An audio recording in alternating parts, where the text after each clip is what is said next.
Oui, c'est loin d'être fini, cette affaire. Elle s'appelle le Rania El Aloul et elle s'est adressée aujourd'hui au plus haut tribunal du Québec, Pierre, parce qu'on demande au tribunal de lever toute ambiguïté, justement, autour du port du voile dans les salles d'audience. Je peux vous dire que cette affaire a été prise en délibéré. Doit-on permettre ou non le port du hijab dans les salles de cour du Québec? En 2015, Rania El Aloul, de confession musulmane, s'était justement fait sortir d'une salle d'audience à cause de son hijab.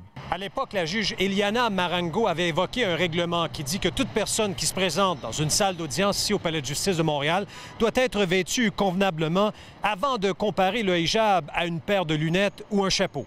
Mais je pense que c'est mal comprendre le sens du voile puis le fait que les femmes qui choisissent de le porter ne le font pas à temps partiel. Donc, quand elles font le choix de revêtir un habit religieux, elles adoptent un certain code vestimentaire dans leur quotidien. 3 ans se sont écoulés depuis cet incident. Madame El Aloul n'a pas tourné la page. Au contraire, elle s'est présentée mercredi devant le plus haut tribunal du Québec pour faire valoir ses droits. Le signe ostentatoire religieux n'est pas indécent. On ne peut pas dire enlever ça.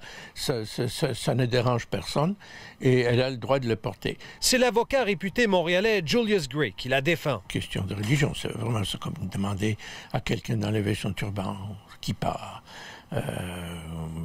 Ou une bonne sœur de ne pas s'habiller en bonne sœur, ça ne se fait pas. De son côté, l'avocat qui représente la Cour du Québec maintient que c'est aux juges de décider ce qui est acceptable ou non dans leur salle de cour. Cette affaire a donc été prise en délibéré par la Cour d'appel du Québec. À noter que quand Mme El Aloul s'est présentée mercredi ici, eh bien, elle n'a pas eu à enlever son hijab devant les 3 juges. Yves Poirier, TVA Nouvelles, Montréal.